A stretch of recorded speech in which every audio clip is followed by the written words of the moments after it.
Welcome to the NFR Radio Halftime Show, where the Niners can't do shit.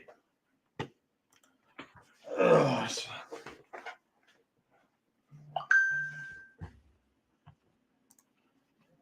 This is just pathetic.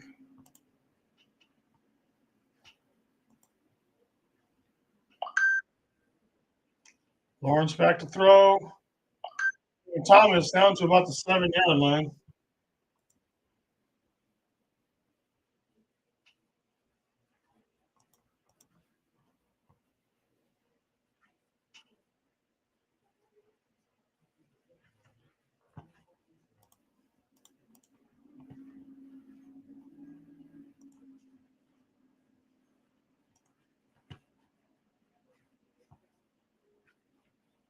Everything is trash right now, ladies and gentlemen.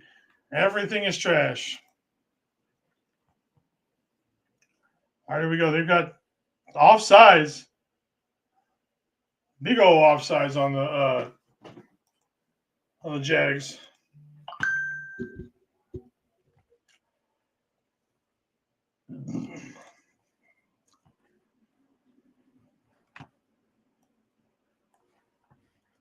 Faithful, they need to get loud because this is.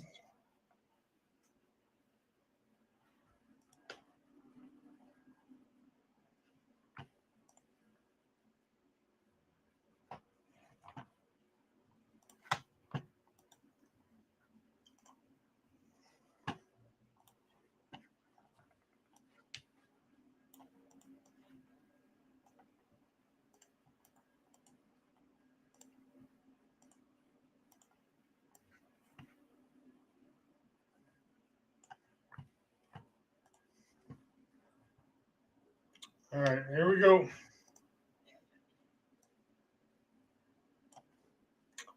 All right, 1st and 15. Can we back them up, or we're going to let them get a little bit closer?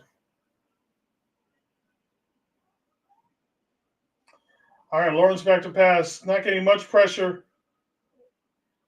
Travis Hunter gets down to about the 8-yard line.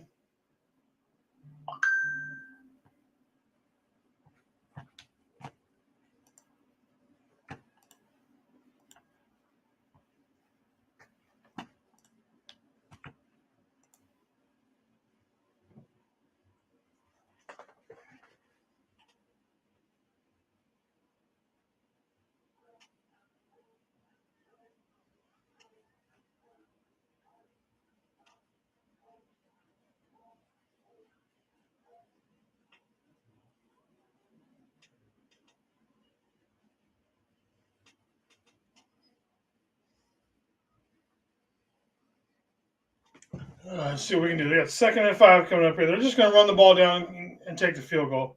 And they're going to go up 17-6 on us. And they're going to take the ball in the second half. That's exactly what I would do. Lawrence throwing it.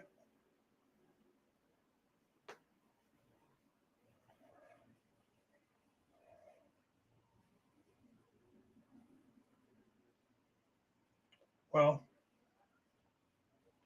it looks like as it shows on here, everybody can see it's already at halftime. So let's just go ahead and get the halftime show started. I'm going to go up here. I'm going to mute that one. Make this one bigger. Get this over here. Yes, I'm just moving a few things around.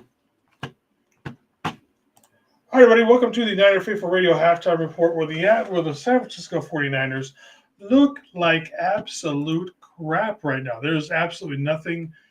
Pretty much nothing is looking right for this team right now. On offense, we haven't moved anything at all. Defense, the defense has been, Salas had a very bend but not break defense, but right now it's bending, and they're just going to get worn out. They're going to be worn out. They're getting run all over the field. They're going to get run off over the field even more coming here in just a second because they're going to be on offense to start the second half. The Jaguars will be on offense to start the second half, and they've already got the lead. Again, 2 turnovers, leading to 14 points. That's your game right there. Take that away, it's 6-3. Take that with a grain of salt, obviously, but you cannot give up that many. You just can't give up turnovers. It's just we are bad right now. We are absolutely bad right now. All right, so we look up in the box score right now. Total yards 231 to 186. Oh, I gotta make sure I switch over to this. Again, we've got 231 to 186. Those two turnovers, first downs 13 to 10. Time of possession, nothing is crazy right now. It's all just steady stuff. We have 99 yards, or they have 99 yards to our 51. Again, this is another game where we have not been able to run the ball in any sort of way. Kyle is supposed to be a run game enthusiast, somebody who can run the ball, and we're not getting the ball anywhere when it comes to run the ball. We're stuck. We're not doing shit. Even Trent Williams is letting people blow by him. Twice I saw guys blow by Trent. So just nothing is going on right now. Okay. Someone sent me a message. Just 1 second.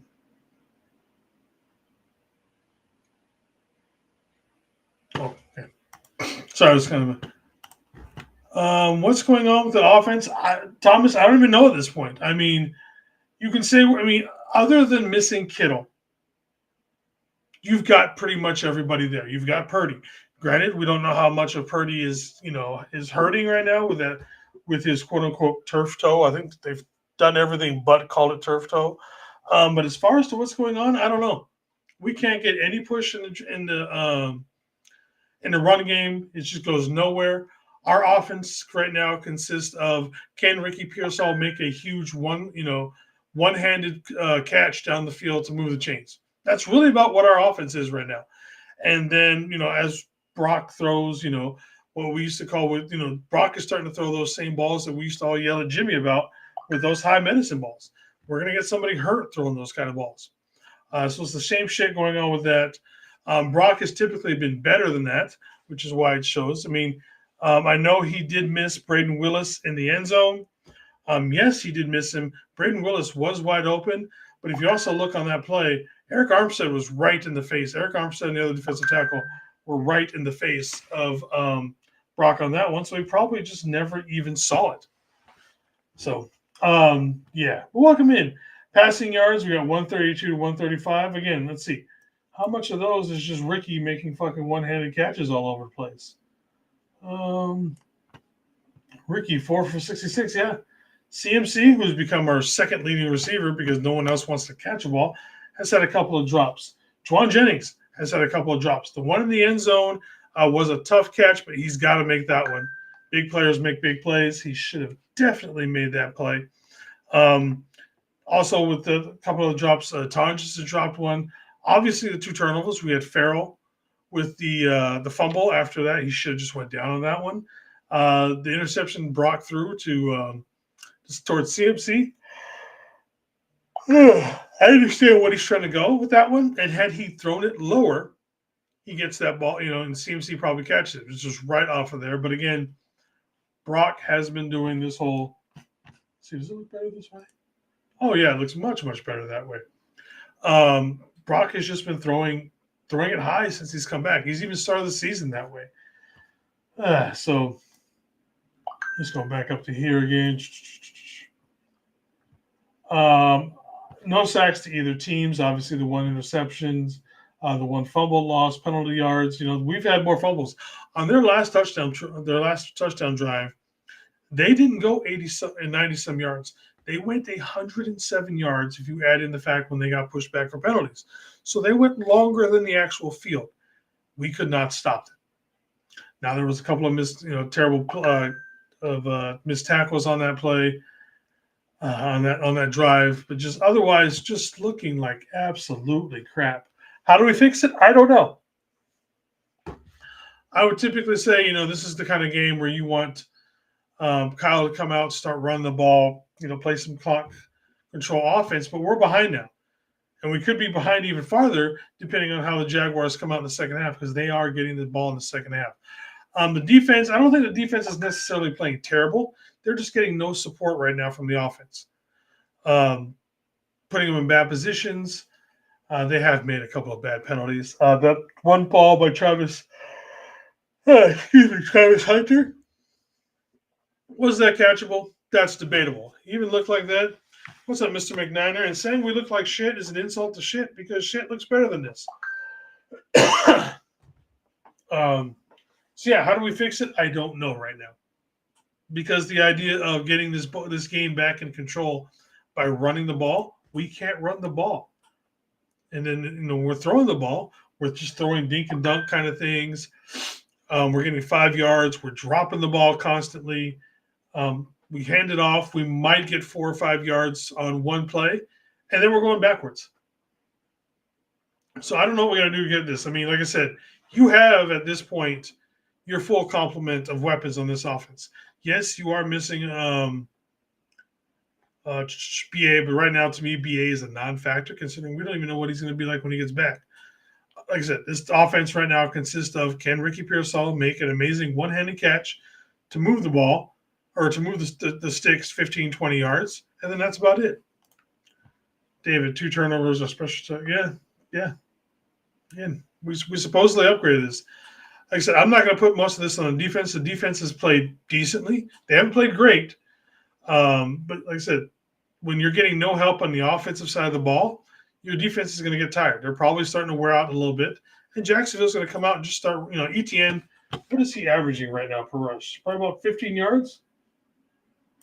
He's averaging 9.6 per carry, whereas right now McCaffrey is at 3.1. I mean, there's half your game right there. You add in that, yes, Kittle is also still missing, but otherwise, you've got your full complement of weapons. This offense should not stall this bad with one person missing. We've got Juwan Jennings is back. Obviously, he's probably still a little bit winded getting back into the swing of things. But again, he should have made that catch in the end zone. Yes, it was thrown low, but that's a player. If you want, you wanted that big time contract, you wanted more money, you make that catch. That's a play where you need to make that catch and prove that you are worth that money. The defense, I would like us to see it put a little bit more pressure onto Trevor Lawrence. He does start to get a little fidgety when he's flushed out of the pocket. The few times he's been flushed out, he's been off on his passes, and he's really bad with that. So I don't know what else we're gonna do for this. It's been ugly. I'm gonna head back over to my TikTok over at the TikTok Niner Faithful Radio, or not Faithful, but the CaptNiner, my personal one, and I'm gonna be doing a watch along with that one. Otherwise, you guys, we'll be back after the game. Jamie said she's going to be doing the post game a little bit later. I believe she's working right now. And then if nothing else, if you guys aren't there, we will see you guys on Tuesday when me and TJ does a full breakdown. All right, everybody. Fa Fatai Talava.